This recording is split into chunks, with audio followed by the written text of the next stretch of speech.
Hello friends, welcome to my channel. So friend, आज हम इस वीडियो में डिस्कस करने वाले हैं इंग्लिश का सिलेबस जो कि थर्ड ग्रेड के लिए है।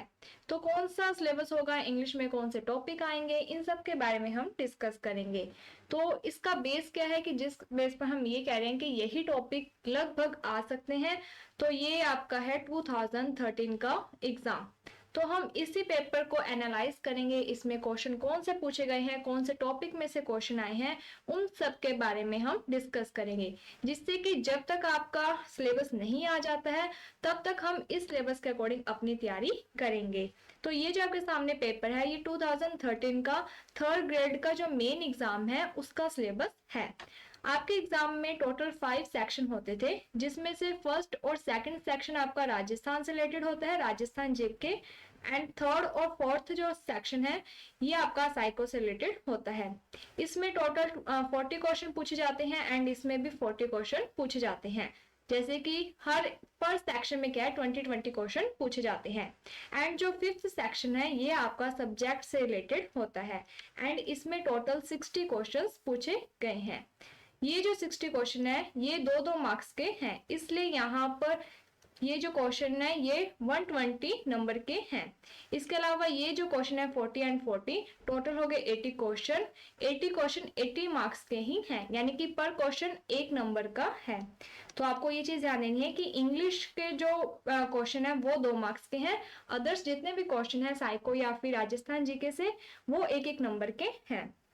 आज हम इस सिलेबस जो पेपर है उसमें कौन से क्वेश्चन पूछे गए हैं उसके बेस पर सिलेबस है जो वो डिसाइड कर देंगे। जब तक कि आपका न्यू सिलेबस नहीं आ जाता है तब तक ये वाला जो सिलेबस है ये भी आपके लिए बेनिफिशियल ही होगा। सो स्टार्ट करते हैं। तो यहाँ पर हम देख लेते हैं पेपर। तो यहाँ पर जो पहला क्वेश्चन है उसमें क्या है कि आपको एक वर्ड दिया हुआ है जैसे कि एग्जीक्यूट या फिर परफॉर्म ड्यूटीज, इसको क्या कहते हैं, तो ये फ्रेजल वर्ब में से आया हुआ है। तो सिलेबस में आपका एक टॉपिक क्या बनता है, फ्रेजल वर्ब। पहला टॉपिक आपको हो गया फ्रेजल वर्ब से रिलेटेड। जो सेकंड क्वेश्चन है वो आपका स्पेलिंग से रिलेटेड आया हुआ है। तो सेकंड आपका जो टॉपिक है वो क्या बन जाएगा, स्पेलिंग, जिसमें कि आपको चेक करना होगा कि जो स्पेलिंग है वो सही है या फिर गलत। इसके बाद जो अगला है वो आया है ही नेवर गोज बैक। तो ये जो है ये आपका फिक्स्ड प्रेपोजिशन में से आया हुआ है, या फिर आप कह सकते हो प्रेपोजिशन में से आया हुआ है। इसके बाद अगला जो क्वेश्चन है द टीचर टोल्ड अस, तो ये आपका प्रोनाउन में से आया हुआ है। तो यहाँ पर पेपर के बेस पर हम जो सिलेबस है वो देख रहे हैं कि किस तरीके के क्वेश्चन आए हुए हैं। इसके बाद जो अगला है वो आपका जैसे एडजेक्टिव में से आया हुआ है। तो आप सभी को पता है कि जो पार्ट ऑफ स्पीच है उसमें टोटल, एक सेकेंड, पार्ट ऑफ जो स्पीच है उसमें जो टोटल 8 आपके टॉपिक्स लगते हैं उसमें से ये क्वेश्चन आए हुए हैं। ठीक है।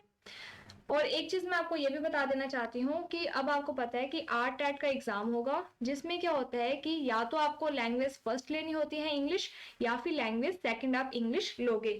तो आप ये चीज मत समझना कि ये जो लैंग्वेज का सिलेबस है ये तो हम वैसे ही कर लेंगे, हमारा मेन फोकस थर्ड ग्रेड पर होगा। तो मैं आपको एक चीज बता दूं कि ये भी आपका इंग्लिश का ही पेपर है एंड ये भी इंग्लिश का ही है, और जो थर्ड ग्रेड का मैटर है वो भी आपका इंग्लिश में ही है। तो इंग्लिश है जो सभी के लिए अलग नहीं होती है, बस फर्क इतना है कि जो थर्ड ग्रेड की इंग्लिश है, आपका जो सिलेबस है थर्ड ग्रेड का इंग्लिश का, वो क्या है कि लेवल जो लैंग्वेज फर्स्ट एंड जो लैंग्वेज सेकंड है इसका एक मिक्सचर है। इसका मीन्स ये है कि आपको ये, आप जिस भी लैंग्वेज से तैयारी कर रहे हो तो उस लैंग्वेज का जो सिलेबस है वो आपका अच्छे तरीके से तैयार होना चाहिए। उस पर अगर आप अपना पूरा फोकस करते हो तो आपका जो थर्ड ग्रेड इंग्लिश का सिलेबस है वो 50% पूरा हो जाएगा, क्लियर हो जाएगा। तो ये चीज आप क्लियरली ध्यान रखना कि ऐसा नहीं होगा कि आप सोचो कि आर्ट एट का जो पेपर है वो तो हम ऐसे ही निकालेंगे, main focus third grade English पर रखना है। इंग्लिश सेम है, जो टॉपिक आपके सेकंड लैंग्वेज वालों के लगते हैं वो फर्स्ट वालों के नहीं लगते, और जो फर्स्ट वालों के लगते हैं वो सेकंड वालों के नहीं लगते हैं। तो यहाँ पर थर्ड ग्रेड में क्या किया जाएगा मेन एग्जाम में कि ये दोनों ही जो लैंग्वेज के टॉपिक्स हैं वो इकट्ठे कर दिए जाएंगे, इसके अलावा कोई ज्यादा खास डिफरेंस नहीं होगा। कुछ टॉपिक ऐसे हैं जो कि आप दोनों ही लैंग्वेज के सेम है, जैसे कि फोनेटिक्स है या फिर principle of language teaching, English language teaching. तो इस तरीके से है। तो होपफुली आपको ये चीज भी क्लियर करना चाहती थी मैं कि आप इस डाउट में मत रहना। और आप जो आर्ट है उसकी तैयारी ही ना करो प्रॉपर वे में, तो मैं यही कहना चाहूंगी कि उसकी भी तैयारी आप अच्छे से कर लेना। इसके बाद आगे के देखते हैं क्वेश्चंस। इसके बाद यहाँ पर क्या है कि आपको वर्ड मैच कर यानी कि देखना था कि कौन सा इस लाइन के अकॉर्डिंग वर्ड लगेगा। ठीक है, इसके बाद अगला क्वेश्चन है जो वो आपका किससे आया है, सब वन वर्ड सब्सटीट्यूशन में से। और ये जितने भी टॉपिक्स अभी आ रहे हैं ये सभी क्या है कि फर्स्ट लैंग्वेज में लगते हैं। लेवल 2 की जो फर्स्ट लैंग्वेज है इंग्लिश, उसमें क्या है कि ग्रामर पर ज्यादा फोकस होता है, इसलिए जितने भी टॉपिक है आपके ये सभी फर्स्ट लैंग्वेज में हैं। इसके बाद जो लैंग्वेज सेकंड है उनके भी टॉपिक्स आएंगे। तो यहाँ पर जो है ये क्वेश्चन आपका टेंस से रिलेटेड आया है। इसके बाद आपके सैनोनियम एंटोनियम से रिलेटेड क्वेश्चन आए हुए हैं, तो मैं यहाँ पर पहले ही लिख देती हूँ।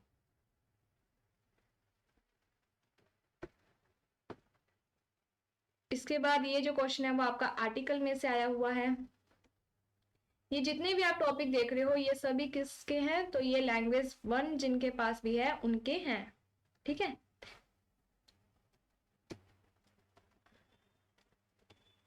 ये वन वर्ड सब्सटीट्यूशन में से जो कि हमने पहले ही लिख दिया है। इसके बाद आपका आया है फोनेटिक्स में से, एंड जो फोनेटिक है वो भले ही लैंग्वेज फर्स्ट है या फिर लैंग्वेज सेकंड है, उन सभी के ही ये टॉपिक लगता है, चाहे वो लेवल 1 लेवल 2 या फिर लैंग्वेज फर्स्ट लैंग्वेज सेकंड, सभी के ही है।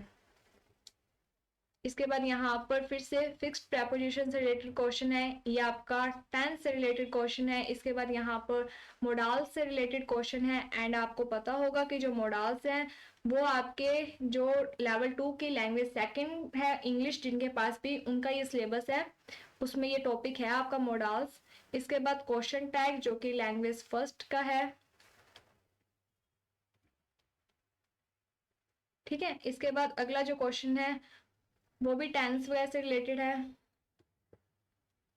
ऑपोजिट जो कि आपको बता ही दिया एंटोनियम। इसके बाद यहाँ पर फिर से फोनेटिक्स से रिलेटेड क्वेश्चन है। इसके बाद यहाँ पर है इडियम एंड फ्रेजेस, एंड ये जो इडियम एंड फ्रेजेस है ये आपको पता होगा कि ये सेकंड लैंग्वेज वालों के आते हैं। ठीक है, इसके बाद अगले देख लेते हैं टॉपिक। तो यहाँ पर स्ट्रक्चर जो कि लैंग्वेज फर्स्ट वालों से रिलेटेड है।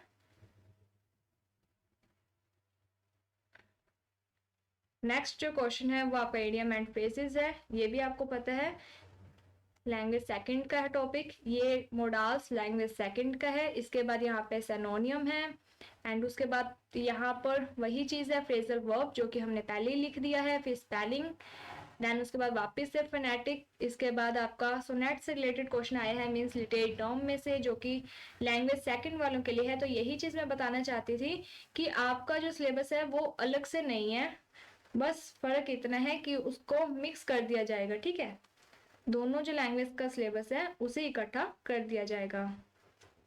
इसके बाद नेक्स्ट देख लेते हैं, ये आपका एक्टिव पैसिव वॉइस से रिलेटेड है जो कि लैंग्वेज फर्स्ट वालों का टॉपिक है।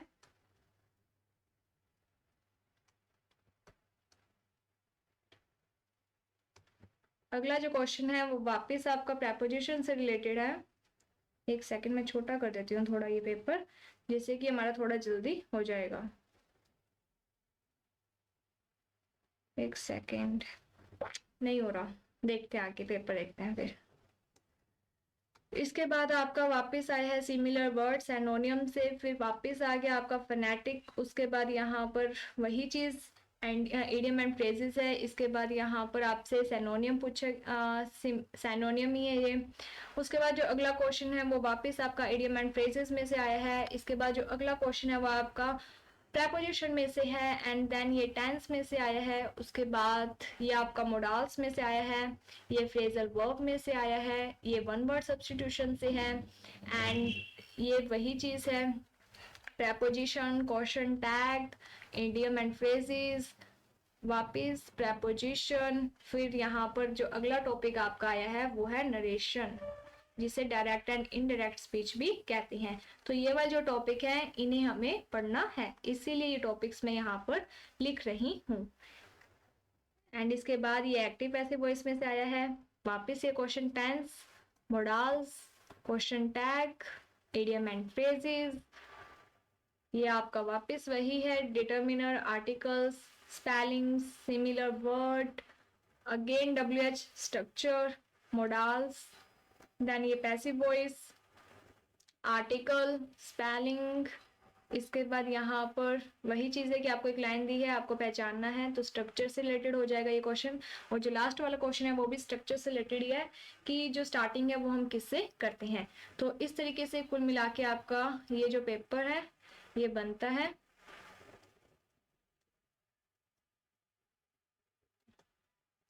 तो मैं यहाँ पर इसे साइड कर देती हूँ एक बार। तो अब हम डिस्कस कर लेते हैं सिलेबस के बारे में कि इस तरीके से अब आपका सिलेबस क्या होगा। और एक चीज़ आपने नोट की होगी कि यहाँ पर कोई भी टीचिंग से रिलेटेड जो आपके हैं मेथड्स, उनसे रिलेटेड कोई क्वेश्चन नहीं आया है। इसका मीन्स ये नहीं कि इस बार नहीं होगा।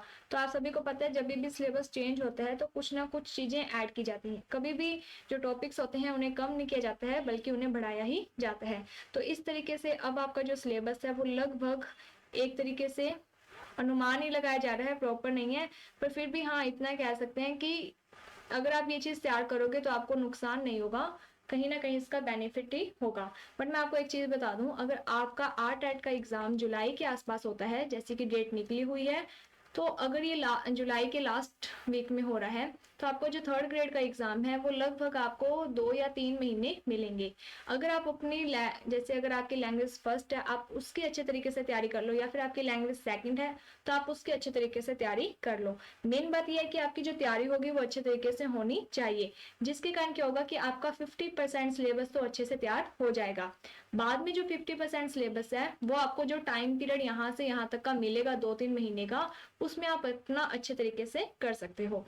अदरवाइज आप अभी भी इन टॉपिक्स की तैयारी कर सकते हो, पर मेन फोकस आपका जो आपकी लैंग्वेज है उनके जो टॉपिक्स हैं उन पर रहना चाहिए, क्योंकि वो जो टॉपिक हैं उनकी भी वैल्यू कम नहीं है। तो इस तरीके से आपके जो टॉपिक्स हैं वो कौन कौन से बनते हैं अभी तक, तो हम देख लेते हैं। पहला जो टॉपिक है वो आपका बनता है पार्ट्स ऑफ स्पीच, जो कि आपको पता है कि इसमें टोटल 8 टॉपिक्स हैं। कौन कौन से हैं, तो noun, pronoun, adjective, adverb, preposition, interjection, conjunction, इस तरीके के जो टॉपिक्स हैं वो आपके इसमें आते हैं, वर्ब। ठीक है। सेकंड जो आपका टॉपिक है वो आएगा क्वेश्चन टैगने से रिलेटेड। इसके बाद जो थर्ड आपका टॉपिक बनता है वो आपका बनता है फोनेटिक्स, जो कि आप अगर देखोगे लैंग्वेज फर्स्ट या फिर लैंग्वेज सेकंड, तो सभी में ये जो टॉपिक है आपका कॉमन टॉपिक है, तो आपको इसकी अच्छे तरीके से तैयारी करनी चाहिए। तो जो भी मेन टॉपिक है वो आपको मैं बता देती हूँ। तो यहाँ पर अगला जो टॉपिक है वो है मॉडल, जो कि जिसको आप मोडाल्स भी कहते हैं, मॉडल जो भी आप कहना चाहो। तो ये दोनों ही टॉपिक क्या है कि जिसके पास भी लैंग्वेज सेकंड है उनके ये दोनों टॉपिक हैं। इसके बाद जो अगला टॉपिक है वो है इडियम एंड फ्रेजेस का। तो ये वाला जो टॉपिक है ये भी आपका लैंग्वेज जिसके पास भी सेकंड है उनके टॉपिक हैं। इसके बाद जो नेक्स्ट टॉपिक है वो है लिटरेरी टर्म। तो ये जो लिटरेरी टर्म है ये वाला जो टॉपिक है ये वापस लैंग्वेज सेकंड वालों के लिए ही है। तो इस तरीके से क्वेश्चन टैग हो गया, फोनेटिक्स हो गए, आर्टिकल हो गए, idiom and phrases and literary terms. तो अगर आप देखोगे तो इसमें क्या है कि बस दोनों का ही मैच किया हुआ है, इसके अलावा और कोई भी खास चेंजेस नहीं है। इसके अलावा यहाँ पर जो अलग चीज आपको देखने को मिलती है वो ये वाले टॉपिक्स हैं। अब इसमें भी हम देख लेते हैं कि किस तरीके से आपको ये टॉपिक करने हैं तैयार। ठीक है, एक सेकेंड। तो यहाँ पर मैं लिख देती हूँ L1। L1 का मीन्स यहाँ पर लैंग्वेज फर्स्ट है। Okay, language first. कहीं आप इस कंफ्यूजन में मत रह जाना कि मैं L1 लेवल 1 की बात कर रही हूँ। वैसे तो ये जो टॉपिक है वो सभी के लिए कॉमन है, कोई खास डिफरेंस नहीं है। तो पार्ट ऑफ स्पीच है जो वो लैंग्वेज फर्स्ट का है, क्वेश्चन टैग आपका लैंग्वेज फर्स्ट का है, आर्टिकल्स हैं जो वो नॉर्मल सी बात है कि उसी में ही शामिल हो जाएंगे, तो इसे भी क्लियर कर देते हैं। इसके बाद यहाँ पर इन्हीं वालों जो L1 वाले हैं इनका एक टॉपिक है स्ट्रक्चर। इसके बाद इनका ही टॉपिक आता है स्पेलिंग से रिलेटेड क्वेश्चन है जो वो पूछे जाते हैं। प्रेपोजिशन है जो वो पार्ट ऑफ स्पीच में ही आती है, प्रोनाउन भी पार्ट ऑफ स्पीच में ही आ जाती है। इसके अलावा वन वर्ड सब्स्टिट्यूशन ये L1 के पेपर में आते हैं। टेंस है जो वो पार्ट ऑफ स्पीच में आई जाते हैं, अलग से भी एक टॉपिक दिया हुआ है टेंस का। सिनोनियम एंटोनियम्स हैं जो वो भी क्या है कि L1 का जो लैंग्वेज फर्स्ट वाले जो है उनके पूछे जाते हैं। इसके अलावा एक्टिव पैसिव वॉइस है जो वो टॉपिक भी L1 मीन्स लैंग्वेज फर्स्ट जिनके पास है उनमें ये टॉपिक आते हैं। इसके अलावा जो नरेशन टॉपिक है वो भी इनका आता है। तो अगर आप ध्यान से पेपर को देखोगे तो कुछ भी नहीं किया हुआ है, बस जो लैंग्वेज फर्स्ट एंड जो लैंग्वेज सेकंड है उनका जो सिलेबस है उनको जॉइंट किया हुआ है, इसके अलावा कोई भी खास चेंजेस नहीं है। तो जो भी इस बात को लेकर डाउट में है या फिर ओवर थिंकिंग में है कि सिलेबस अभी तक नहीं आए हैं, हम किस चीज़ की तैयारी करें, कहाँ से शुरू करें, कहाँ पर ख़त्म करें, आर्ट का पेपर तो ऐसे ही है, हम इसे ऐसे ही निकाल लेंगे, इसमें सिर्फ पास होना है, नंबर की जरूरत ज़्यादा नहीं है। तो उन सब के लिए मेन बात यही है कि अगर आप ध्यान से देखोगे तो 50% जो सिलेबस है वो आपका उसी में से ही है। ठीक है, language first and language second, language first and language second, 50% यहाँ का सिलेबस लिया जाएगा और 50% यहाँ का सिलेबस लिया जाएगा। इन दोनों को मिलाकर ही आपकी थर्ड ग्रेड जो इंग्लिश का एग्जाम है वो लिया जाएगा। तो आपको बस इतना ध्यान देना है कि अगर आपके पास ज़्यादा टाइम है, अगर आपको ये लगता है कि आपकी खुद की जो लैंग्वेज है उस पर पकड़ अच्छी है, देन आप क्या है कि जो जैसे मान लो अगर आपके पास लैंग्वेज सेकंड है तब आप अपनी जो पकड़ है वो लैंग्वेज फर्स्ट पर बनाओ, अगर आपके पास लैंग्वेज फर्स्ट है तो आप अपनी जो पकड़ है वो लैंग्वेज सेकंड पर बनाओ। तो मैं यही चीज बताना चाहती हूँ कि सिलेबस पर आप ज्यादा ध्यान मत दो, सिलेबस है जो वो कोई भी अलग से नहीं आएगा, यही सिलेबस होगा। ज्यादा से ज्यादा यहाँ पर ऐड किया तो यहाँ पर जो टीचिंग मेथड्स हैं इन्हें ऐड कर दिया जाएगा। टीचिंग मेथड्स, जो भी आपके मेथड्स वगैरह हैं, चाहे वो लैंग्वेज फर्स्ट में है या फिर लैंग्वेज सेकंड में है, उन सबको भी क्या है कि इस बार शायद ऐड कर दिया जाए। तो इस तरीके से आपका ये सिलेबस है।